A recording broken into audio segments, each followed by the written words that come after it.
हरे कृष्णा कृष्णा कृष्णा हरे हरे, हरे राम राम राम हरे हरे। हरे कृष्णा। आप सभी को मार्गशीर्ष मास के शुक्ल पक्ष की मोक्षदा एकादशी की हार्दिक शुभकामनाएं। मोक्षदा का अर्थ होता है मोक्ष को देने वाली। इस एकादशी के दिन ही भगवान श्री कृष्ण जी ने अर्जुन को भगवत गीता का उपदेश दिया था। इसलिए इस एकादशी को गीता जयंती के रूप में भी मनाया जाता है। जो भी मनुष्य इस एकादशी का व्रत करता है और इसकी पावन कथा को सुनता है, वह स्वयं तो मोक्ष पाता ही है, इसी के साथ उसके पितृ, बंधु और सगे संबंधी सभी लोगों को मोक्ष की प्राप्ति होती है। आज की वीडियो में आप सुनेंगे मोक्षदा एकादशी की संपूर्ण व्रत कथा और आरती। इस कथा को पढ़ने और सुनने से वाजपेयी यज्ञ का फल मिलता है और यह व्रत मोक्ष देने वाला तथा चिंतामणि के समान सभी चिंताओं को दूर करने वाला है। तो आइए बड़ी ही श्रद्धा और प्रसन्न चित्त मन से आज की पहली कथा का शुभारंभ करते हैं। अर्जुन ने उत्पन्ना एकादशी की उत्पत्ति, महिमा, महात्म्य आदि सुनकर भगवान श्री कृष्ण से कहा, हे परम पूजनीय भगवान श्री कृष्ण, हे त्रिलोकीनाथ, आप सभी को सुख और मोक्ष देने वाले हैं। मैं आपको प्रणाम करता हूँ। हे प्रभु, आप कृपा करने वाले हैं, मेरी एक जिज्ञासा को शांत कीजिए। तब भगवान श्री कृष्ण ने कहा, हे अर्जुन, जो कुछ भी जानना चाहते हो निर्भय होकर कहो, मैं अवश्य ही तुम्हारी जिज्ञासा को शांत करूंगा। हे प्रभु, यह जो आपने मार्गशीर्ष मास के कृष्ण पक्ष की एकादशी के विषय में बताया है, उससे मुझे बड़ी ही शांति प्राप्त हुई। अब कृपा करके मार्गशीर्ष मास के शुक्ल पक्ष में जो एकादशी आती है उसके विषय में भी बताने की कृपा करें। उसका क्या नाम है, उस दिन कौन से देवता की पूजा की जाती है और इस एकादशी के पूजन की विधि क्या है, उसका व्रत करने से मनुष्य को क्या फल मिलता है। प्रभु, मेरे इन प्रश्नों का विस्तार सहित उत्तर देकर मेरी जिज्ञासा को दूर कीजिए, आपकी बड़ी कृपा होगी। अर्जुन की जिज्ञासा सुनकर भगवान श्री कृष्ण बोले, हे अर्जुन, तुमने बहुत ही श्रेष्ठ प्रश्न किया है, इसलिए तुम्हारा यश संसार में फैलेगा। मार्गशीर्ष मास के शुक्ल पक्ष की एकादशी अनेक पापों को नष्ट करने वाली है। संसार में इसे मोक्षदा एकादशी के नाम से जाना जाता है। इस एकादशी के दिन श्री दामोदर भगवान का धूप, दीप, नैवेद्य आदि से भक्ति पूर्वक पूजन करना चाहिए। हे कुंती पुत्र, इस एकादशी व्रत के पुण्य के प्रभाव से नरक में गए हुए माता, पिता और पितर आदि को स्वर्ग की प्राप्ति होती है। इसकी कथा एक पुराण में इस प्रकार है, इसे ध्यान पूर्वक सुनो। वैखानस नाम का एक राजा प्राचीन नगर में राज करता था। उसके राज्य में चारों वेदों के ज्ञाता ब्राह्मण रहते थे। राजा अपनी प्रजा का पुत्रवत पालन किया करता था। एक रात्रि को स्वप्न में राजा ने अपने पिता को नरक की यातनाएं भोगते हुए देखा। इस प्रकार का स्वप्न देखकर राजा बड़ा ही व्याकुल हुआ। वह बेचैनी से सुबह होने की प्रतीक्षा करने लगा। सुबह होते ही उसने ब्राह्मणों को बुलाकर उनके समक्ष अपने स्वप्न की बात बताई। हे ब्राह्मणों, रात्रि को स्वप्न में मैंने अपने पिता को नरक की यातनाएं भोगते हुए देखा। उन्होंने मुझसे कहा है कि हे पुत्र, मैं घोर नरक भोग रहा हूँ, मेरी यहाँ से मुक्ति कराओ। जब से मैंने उनके यह वचन सुने हैं, तब से मुझे चैन नहीं है। मुझे अब राज्य, सुख, ऐश्वर्य, हाथी, घोड़े, धन, स्त्री, पुत्र आदि कुछ भी सुखदायक प्रतीत नहीं हो रहे हैं। अब मैं क्या करूं, कहां जाऊं? इस दुख के कारण मेरा शरीर तप रहा है। आप लोग मुझे किसी प्रकार का तप, दान, व्रत आदि बताएं, जिससे मेरे पिता को मुक्ति प्राप्त हो। यदि मैंने अपने पिता को नरक की यातनाओं से मुक्त कराने के प्रयास नहीं किए तो मेरा जीवन निरर्थक है। जिसके पिता नरक की यातनाएं भोग रहे हों, उस व्यक्ति को इस धरती पर सुख भोगने का कोई अधिकार नहीं है। हे ब्राह्मण देवों, मुझे शीघ्र ही इसका कोई उपाय बताने की कृपा करें। राजा के आंतरिक दुख की पीड़ा को सुनकर ब्राह्मणों ने आपस में विचार विमर्श किया। फिर एक मत होकर बोले, राजन, वर्तमान, भूत और भविष्य के ज्ञाता पर्वत नाम की एक मुनि हैं। वे यहाँ से अधिक दूर नहीं हैं। आप अपनी यह व्यथा उनसे जाकर कहें, वे अवश्य ही इसका कोई सरल उपाय आपको बता देंगे। ब्राह्मणों की बात को सुनकर राजा मुनि के आश्रम पर गए। आश्रम में अनेक शांत चित्त योगी और मुनि तपस्या कर रहे थे। चारों वेदों के ज्ञाता पर्वत मुनि दूसरे ब्रह्मा के समान बैठे जान पड़ते थे। राजा ने उन्हें दंडवत प्रणाम किया तथा अपना परिचय दिया। पर्वत मुनि ने राजा से कुशल क्षेम पूछी। तब राजा ने बताया, हे मुनिवर, आपकी कृपा से मेरे राज्य में सब कुशल है, किंतु मेरे समक्ष अचानक ही एक ऐसी समस्या आ खड़ी हुई है जिससे मेरा हृदय बड़ा ही अशांत हो रहा है। फिर राजा ने मुनि को व्यथित हृदय से रात में देखे हुए स्वप्न की पूरी बात बताई और फिर दुखी स्वर में बोले, हे महर्षि, अब आप कृपा कर मेरा मार्गदर्शन करें कि ऐसे में मुझे क्या करना चाहिए, कैसे मैं अपने पिता को नरक की यातना से मुक्ति दिलाऊं। तब राजा की बात पर्वत मुनि ने गंभीरता पूर्वक सुनी। फिर नेत्र बंद करके भूत और भविष्य पर विचार करने लगे। कुछ देर गंभीरता पूर्वक चिंतन करने के बाद उन्होंने कहा, राजन, मैंने अपने योग बल के द्वारा तुम्हारे पिता के सभी कुकर्मों का ज्ञान प्राप्त कर लिया है। उन्होंने पूर्व जन्म में अपनी पत्नियों में भेदभाव किया था। अपनी बड़ी रानी के कहने में आकर उन्होंने अपनी दूसरी पत्नी को ऋतु दान मांगने पर नहीं दिया था। उसी पाप कर्म के फल से तुम्हारा पिता नरक में गया है। यह जानकर वैखानस ने याचना भरे स्वर में कहा, हे ऋषिवर, मेरे पिता के उद्धार का आप कोई उपाय बताने की कृपा करें। किस प्रकार वे इस पाप से मुक्त होंगे। इस पर पर्वत मुनि बोले, हे राजन, मार्गशीर्ष मास के शुक्ल पक्ष में जो एकादशी होती है उसे मोक्षदा एकादशी कहते हैं। यह मोक्ष प्रदान करने वाली होती है। आप इस मोक्षदा एकादशी का व्रत करें और उस व्रत के पुण्य को संकल्प करके अपने पिता को अर्पित कर दें। एकादशी के पुण्य प्रभाव से अवश्य ही आपके पिता की मुक्ति होगी। पर्वत मुनि के वचनों को सुनकर राजा अपने राज्य को लौट आया और परिवार सहित मोक्षदा एकादशी का विधि पूर्वक व्रत किया। इस व्रत के पुण्य को राजा ने अपने पिता को अर्पित कर दिया। इस पुण्य के प्रभाव से राजा के पिता को सहज ही मुक्ति मिल गई। स्वर्ग को प्रस्थान करते हुए राजा के पिता ने कहा, हे पुत्र, तेरा कल्याण हो। इतना कहकर राजा के पिता ने स्वर्ग को प्रस्थान किया।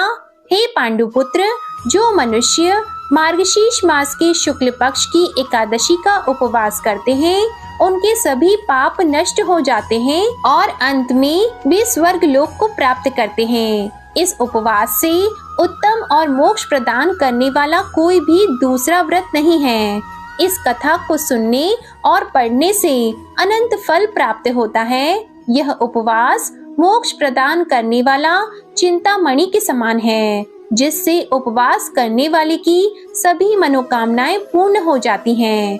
हे अर्जुन, प्रत्येक मनुष्य की प्रबल इच्छा होती है कि वह मोक्ष प्राप्त करे। मोक्ष की इच्छा करने वालों के लिए मोक्षदा एकादशी का यह उपवास अति महत्वपूर्ण है।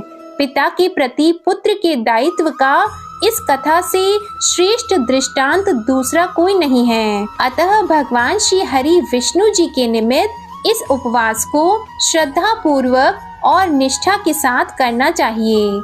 यह पिता के प्रति भक्ति और दूसरों के लिए पुण्य अर्पित करने की श्रेष्ठ और पवित्र कथा है। इसका उपवास केवल उपवास करने वाले मनुष्य का ही नहीं, अपितु उसके पितरों का भी भला करता है। अपने किसी सगे सहोदर मित्र बंधु को भी इस उपवास का फल अर्पण करने से उसके भी पापों और क्लेशों का नाश हो जाता है। प्रेम से बोलिए भगवान श्री लक्ष्मी नारायण जी की जय। तुलसी माता और भगवान शालिग्राम जी की जय। अब आप सुनिए तुलसी माता की कथा। सावर्णी मुनि की पुत्री तुलसी अपूर्व सुंदरी थी। उनकी इच्छा थी कि उनका विवाह भगवान नारायण के साथ हो। इसके लिए उन्होंने नारायण पर्वत की घाटी में स्थित बद्री वन में घोर तपस्या की। दीर्घ काल तक तपस्या के उपरांत ब्रह्मा जी ने प्रसन्न होकर उन्हें दर्शन दिया और वर मांगने को कहा। तब तुलसी जी ने कहा, सृष्टिकर्ता ब्रह्मदेव, आप अंतर्यामी हैं, सबके मन की बात जानते हैं, फिर भी मैं अपनी इच्छा आपसे बताती हूँ। मैं चाहती हूँ कि भगवान श्री नारायण मुझे पति रूप में मिले। ब्रह्मा जी ने कहा, तुम्हारा अभीष्ट तुम्हें अवश्य ही मिलेगा। अपने पूर्व जन्म में किसी अपराध के कारण तुम्हें श्राप मिला है। इसी प्रकार भगवान श्री नारायण के एक पार्षद को भी दानव कुल में जन्म लेने का श्राप मिला है। दानव कुल में जन्म लेने के बाद भी उसमें नारायण का अंश विद्यमान रहेगा। इसलिए इस जन्म में पूर्व जन्म के पाप के शमन के लिए संपूर्ण नारायण तो नहीं मिलेंगे, लेकिन नारायण के अंश से युक्त दानव कुल जन्मे उस शापग्रस्त पार्षद से तुम्हारा विवाह होगा। शाप मुक्त होने पर भगवान श्री नारायण सदा सर्वदा के लिए तुम्हारे पति हो जाएंगे। तुलसी ने ब्रह्मा जी के इस वर को स्वीकार कर लिया, क्योंकि मानव कुल में जन्म के कारण उस मायावी भोग को तो भोगना ही था। तुलसी बद्री वन में ही रहने लगी। नारायण का वह पार्षद दानव कुल में जालंधर के नाम से पैदा हुआ था। कुछ दिनों बाद वह ब्राह्मण करता हुआ बद्री वन में आया। यहाँ तुलसी को देखते ही वह उस पर मंत्र मुग्ध हो गया। तुलसी के सामने उसने अपने विवाह का प्रस्ताव रखा। इतने में ही वहाँ ब्रह्मा जी आ गए और तुलसी से कहा, तुलसी, जालंधर को देखो, ऐसा देवोपम उसका स्वरूप है। दानव कुल में जन्म लेने के बाद भी लगता है जैसे इसके शरीर में नारायण का वास हो। तुम प्रस्ताव को सहर्ष स्वीकार कर लो। तुलसी को भी लगा कि उसकी तपस्या पूर्ण हो गई, उससे इच्छित फल मिला है। तब जालंधर के साथ उसका गंधर्व विवाह हो गया और वह जालंधर के साथ उसके महल में पत्नी बनकर आ गई। जालंधर ने अपनी परम सुंदरी सती साध्वी पत्नी तुलसी के साथ बहुत दिनों तक राज्य किया। उसने अपने राज्य का इतना विस्तार किया कि देवलोक तक उसके अधिकार में आ गया। स्वर्ग का सुख भोगने वाले देवताओं की दशा भिखारियों जैसी हो गई। जालंधर किसी को कष्ट नहीं देता था, पर अधिकार और राज्य छिन जाने से सारे देवता मिलकर ब्रह्मा, विष्णु और शिवजी की सभा में गए और अपनी विपत्ति उन्हें सुनाई। ब्रह्मा जी ने कहा, तुलसी परम साध्वी है, उसका विवाह जालंधर से मैंने ही कराया था। जालंधर को तब तक नहीं हराया या मारा जा सकता जब तक तुलसी को न चला जाए। विष्णु जी ने कहा, जालंधर पूर्व जन्म में मेरा पार्षद था। श्राप के कारण उसे दानव कुल में जन्म लेना पड़ा। इस जन्म में भी मेरा अंश उसमें व्याप्त है। साथ ही तुलसी के पतिव्रता धर्म से वह अजय है। फिर देवताओं की सहमति से भगवान शिव ने जालंधर के पास संदेश भेजा कि या तो वह देवताओं को राज्य लौटा दे या फिर उनसे युद्ध करे। जालंधर शंकर जी के पास पहुंचा। उसने कहा, देवादिदेव, आपके लिए देवताओं का पक्ष लेना उचित नहीं है। राज्य बढ़ाना हर राजा का कर्तव्य है। मैं किसी को दुखी नहीं कर रहा हूँ। देवताओं से कहिए कि भाई मेरी प्रजा बनकर रहे। मैंने आपका कोई भी अपमान नहीं किया है। हमारा आपका युद्ध शोभा नहीं देता है। अगर आप हार गए तो बड़ी लज्जा की बात होगी। मैं हार गया तो आपकी कीर्ति बहुत अधिक नहीं बढ़ेगी। भगवान शंकर फिर हंसने लगे। वे तो सब रहस्य समझते थे। तुलसी और जालंधर के पूर्व जन्म के श्राप की अवधि लगभग अब पूरी हो चुकी थी। फिर शंकर जी बोले कि इसमें कीर्ति और लज्जा की बात नहीं है। तुम देवों को राज्य लौटाकर उन्हें उनके पद पर प्रतिष्ठित होने दो। युद्ध से बचने का यही एक उपाय है। तब जालंधर ने कहा, मैंने युद्ध के बल से देवलोक जीता है, कोई उसे युद्ध के द्वारा ही वापस ले सकता है। यह मेरा अंतिम उत्तर है। अब मैं जा रहा हूँ। ऐसा कहकर जालंधर वहां से चला गया। उसने अपनी पत्नी तुलसी को सारी बातें बताई और कहा, कर्म भोग सब काल सूत्र में बंधा है। जीवन में हर्ष, शोक, भय, सुख, दुख, मंगल, अमंगल काल के अधीन है। हम तो केवल निमित्त हैं। संभव है भगवान शिव देवों का पक्ष लेकर मुझसे युद्ध करें। तुम चिंता मत करना, तुम्हारा सती तेज मेरी रक्षा करेगा। दूसरे दिन भगवान शंकर के नेतृत्व में देवताओं ने युद्ध छेड़ दिया। जालंधर ने भीषण बाढ़ की वर्षा कर उनका वेग रोक दिया।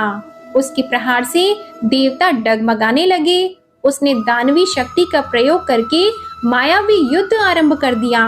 युद्ध स्थल पर वह किसी को भी दिखाई नहीं देता था, पर उसके अस्त्र शस्त्र प्रहार कर देवों को घायल कर रहे थे। देवगण अपने अस्त्र चलाए तो किस पर चलाए, क्योंकि कोई शत्रु सामने था ही नहीं। कई दिनों तक इस तरह भयंकर युद्ध चलता रहा। जालंधर पराजित नहीं हुआ। तब शिवजी ने विष्णु जी से कहा, विष्णु तुम कुछ उपाय करो, अन्यथा मेरा तो सारा यश मिट्टी में मिल जाएगा। विष्णु जी ने सोचा, बल से तो जालंधर को हराया नहीं जा सकता, इसलिए छल का ही सहारा लेना पड़ेगा। उन्होंने तुरंत अपना स्वरूप जालंधर जैसा बनाया और अस्त्र शस्त्र से सुसज्जित होकर तुलसी जी के पास पहुंच गए और बोले, प्रिय मैं युद्ध जीत गया। सारे देवता भगवान शंकर समेत हार गए। इस खुशी में आओ, मैं तुम्हें अपने अंग लगा लूं। पति को प्रत्यक्ष खड़ा देखकर तथा विजय का समाचार सुनकर वह दौड़कर मायावी जालंधर के गले से लिपट गई। इस प्रकार पति पत्नी दोनों ने आलिंगन होकर खूब खुशी मनाई। पर पुरुष के साथ इस प्रकार के व्यवहार से उसका सती तेज नष्ट हो गया। उसका सती तेज जो जालंधर के कवच के रूप में रक्षा कर रहा था, वह कवच नष्ट हो चुका था। जालंधर शक्तिहीन हो गया। ये जानते ही भगवान शंकर ने अपने त्रिशूल से प्रहार किया। उस प्रहार के लगते ही जालंधर जलकर भस्म हो गया। जालंधर के मरने को जानकर विष्णु अपने असली रूप में आ गए। सामने अपने पति जालंधर के स्थान पर भगवान विष्णु को खड़ा देखकर तुलसी बहुत विस्मित हुई। उसको पता लग गया कि स्वयं नारायण ने उसके साथ छल किया है। क्रोध में आकर तुलसी जी ने श्राप दिया कि एक सती स्त्री का सतीत्व भंग करने के अपराध में तुम हृदयहीन पत्थर हो जाओ। विष्णु जी ने तुलसी जी के श्राप को शिरोधार्य कर कहा, देवी तुम्हारे तथा जालंधर के कल्याण के लिए मुझे ऐसा करना पड़ा। तुम दोनों को श्राप मुक्त करना था। तुम भी अब अपना शरीर त्याग कर तुलसी बिरवा के रूप में जन्म लोगी और मेरी पूजा तुलसी दल से होगी। मैं शालिग्राम पत्थर बनूंगा। मेरे शीर्ष पर तुम आदर से विराजमान होंगी। तुम्हारे पति की हड्डियों के चूर्ण से शंख की उत्पत्ति होगी। उस शंख ध्वनि से देवताओं तथा मेरी पूजा आराधना होगी। जहाँ शंख ध्वनि होगी वहाँ मंगलमय मैं विराजमान रहूंगा। तुमने पूर्व जन्म में बद्रीवन में मुझे पाने के लिए बड़ी तपस्या की थी। अब अगले जन्म में मैं नारायण प्रस्तर के रूप में बद्रीनाथ वन में स्थापित होऊंगा और मेरी पूजा अर्चना फल फूल से ना होकर तुम्हारी तुलसी दल से होगी। मेरे शीश पर विराजमान होकर तो मुझसे भी ऊंचा पद प्राप्त करोगी। बोलिए श्री लक्ष्मी नारायण भगवान की जय। बोलिए श्री तुलसी जी शालिग्राम जी की जय। जय जय श्री राधे कृष्णा। आज मोक्षदा एकादशी के शुभ अवसर पर अब आप सुनिए भगवत गीता का यह अध्याय। इस अध्याय को सुनने मात्र से विष्णु लोक की प्राप्ति होती है और मोक्ष मिल जाता है। आइए अब सुनिए गीता का अध्याय।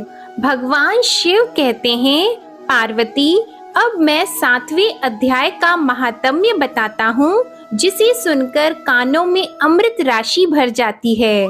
पाटलिपुत्र नामक एक दुर्गम नगर है, जिसका गोपुर द्वार बहुत ही ऊंचा है।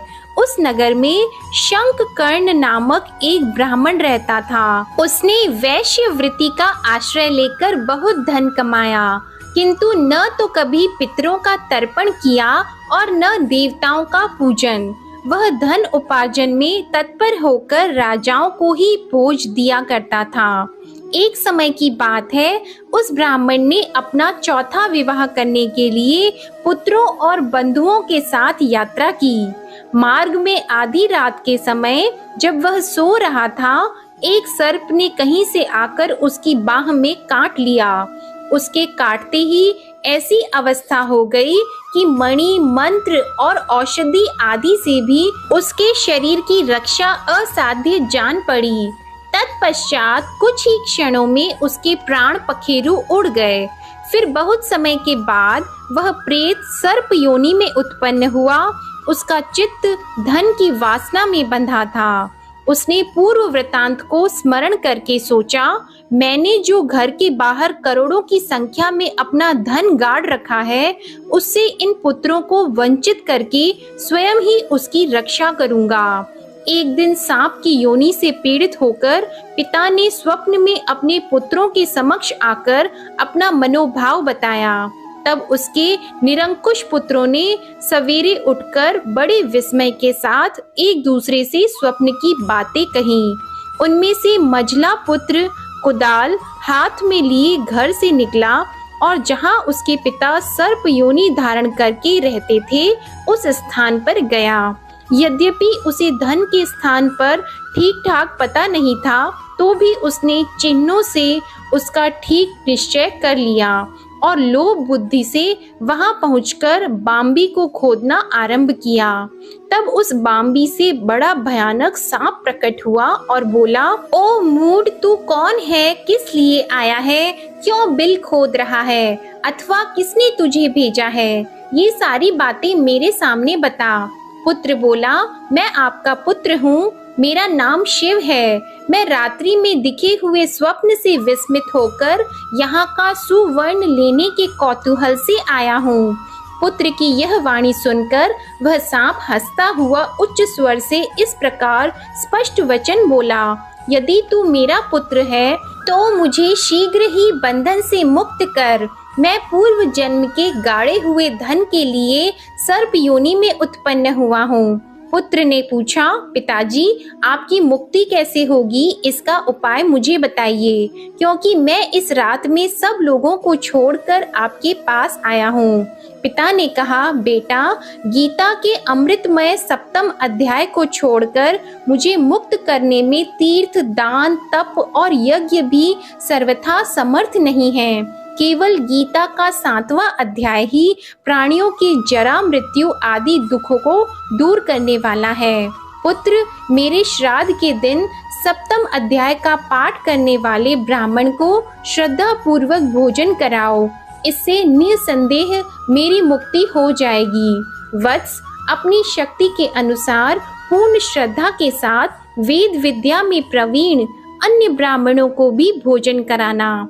सर्प योनि में पड़े हुए पिता के ये वचन सुनकर सभी पुत्रों ने उसकी आज्ञा के अनुसार तथा उससे भी अधिक किया। तब शंकर कर्ण ने अपने सर्प शरीर को त्याग कर दिव्य देह धारण किया और सारा धन पुत्रों के अधीन कर दिया। पिता ने करोड़ों की संख्या में जो धन बांट कर दिया था, उससे वे सदाचारी पुत्र बहुत प्रसन्न हुए। उनकी बुद्धि धर्म में लगी हुई थी, इसलिए उन्होंने बावली, कुआं, पोखरा, यज्ञ तथा देव मंदिर के लिए उस धन का उपयोग किया और अन्नशाला भी बनवाई। तत्पश्चात 7वें अध्याय का सदा जप करते हुए उन्होंने मोक्ष प्राप्त किया।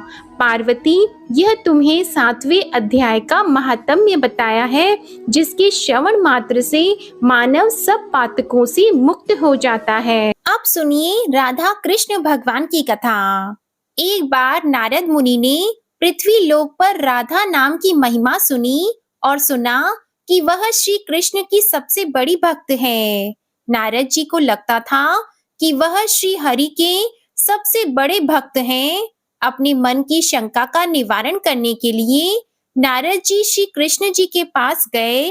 श्री कृष्ण जी तो अंतर्यामी हैं। समझ गए कि नारद जी के मन में क्या शंका चल रही है, तो श्री कृष्ण जी ने सोचा, नारद जी को राधा रानी के प्रेम और भक्ति का अनुभव करवाना ही पड़ेगा।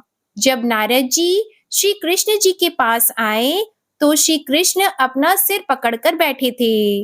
नारद जी ने श्री कृष्ण जी से पूछा कि प्रभु, आपको क्या हुआ है? तब श्री कृष्ण जी कहने लगे कि नारद जी, मेरे सर में बहुत दर्द है। तो नारद जी ने पूछा कि प्रभु, आपके इस दर्द का निवारण कैसे होगा? तब श्री कृष्ण जी ने कहा कि अगर कोई मेरा सच्चा भक्त अपने चरणों को धोकर उसका चरणामृत मुझे पिलाए तो मेरे सिर का दर्द ठीक हो जाएगा। नारद जी सोचने लगे कि मैं श्री हरि का सच्चा भक्त हूँ, लेकिन श्री कृष्ण को अपने चरणों का चरणामृत पिलाने से मुझे नरक तुल्य पाप लगेगा, इसलिए ऐसा पाप मैं अपने सिर पर नहीं ले सकता।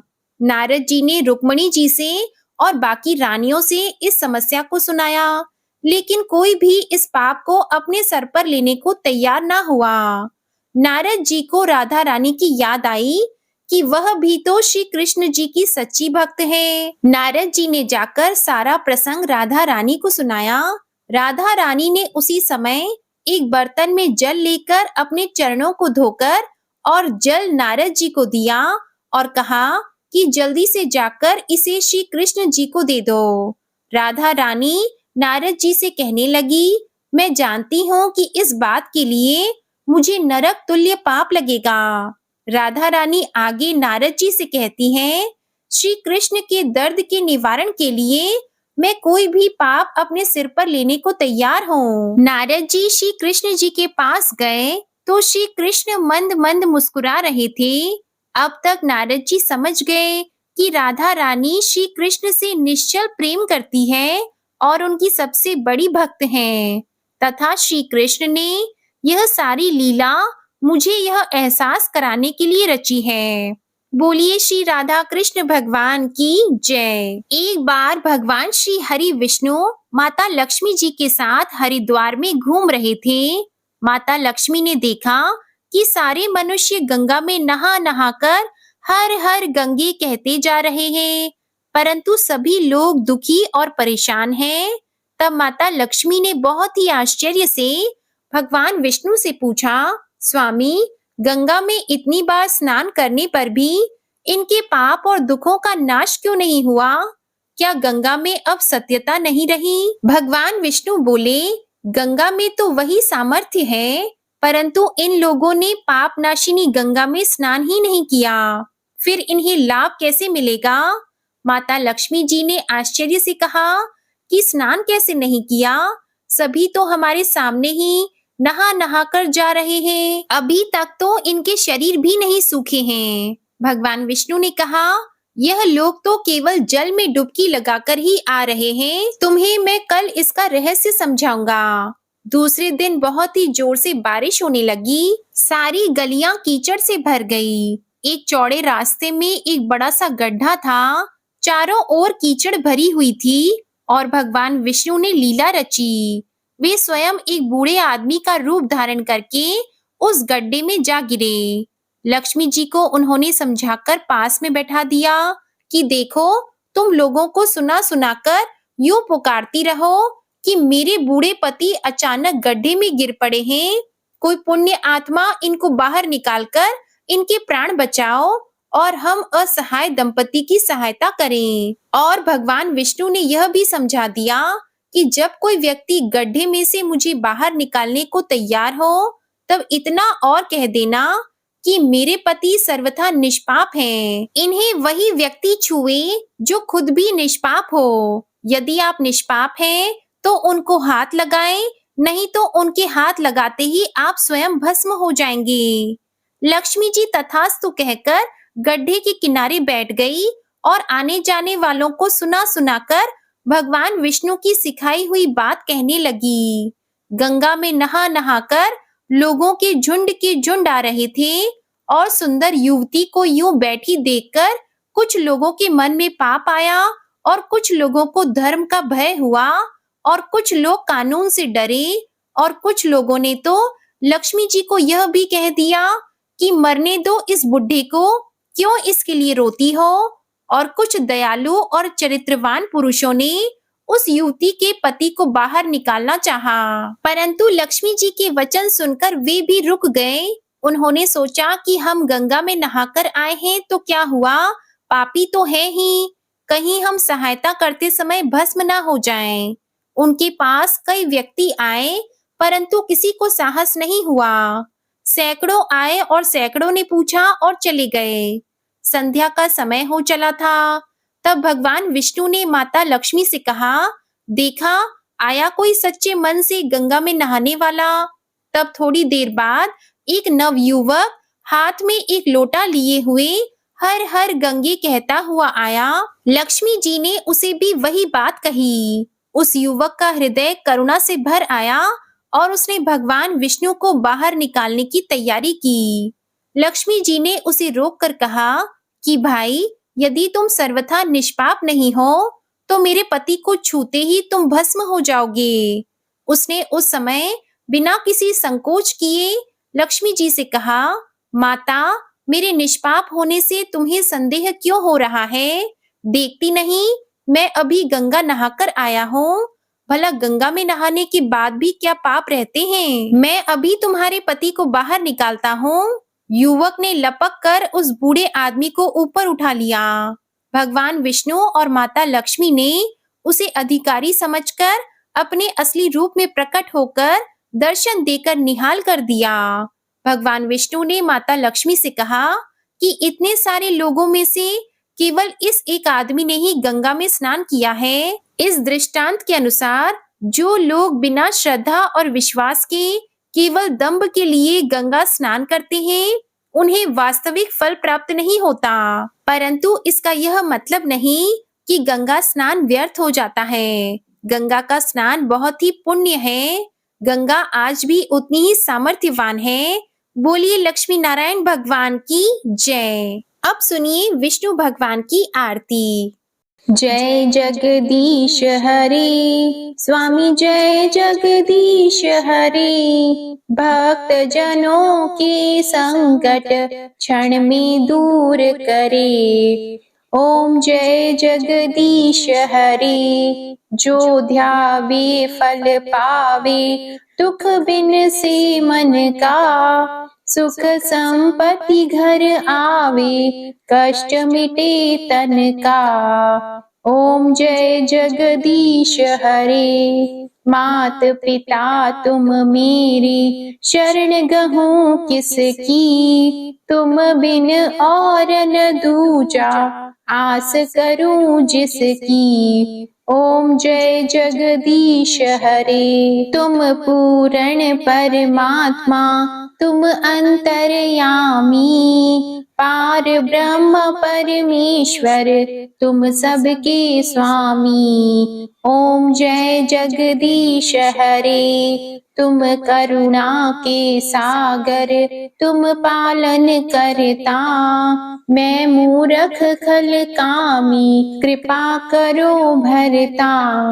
ओम जय जगदीश हरे। तुम हो एक अगोचर, सबके प्राणपति। किस विधि मिलूं दयामय, तुमको मैं कुमति। ओम जय जगदीश हरे। दीन बंधु दुख हरता, तुम ठाकुर मेरे। अपने हाथ उठाओ, द्वार पड़ा तेरे। ओम जय जगदीश हरे। विषय विकार मिटाओ, पाप हरो देवा। श्रद्धा भक्ति बढ़ाओ, संतन की सेवा। ओम जय जगदीश हरे। तन मन धन और संपत्ति, सब कुछ है तेरा। तेरा तुझको अर्पण, क्या लागे मेरा। ओम जय जगदीश हरे। श्री जगदीश स्वामी जी की आरती जो कोई नर गावे। कहत शिवानंद स्वामी, कहत शिवानंद स्वामी। मन वांछित फल पावे। ओम जय जगदीश हरे। जय जगदीश हरे। स्वामी जय जगदीश हरे। भक्त जनों जनों के संकट क्षण में दूर करे। ओम जय जगदीश हरे, ओम जय जगदीश हरे, ओम जय जगदीश हरे। प्रेम से बोलिए भगवान विष्णु जी और माता लक्ष्मी जी की जय। कथा पसंद आए तो वीडियो को लाइक करके चैनल को जरूर सब्सक्राइब कीजिएगा। जय श्री राधे कृष्णा।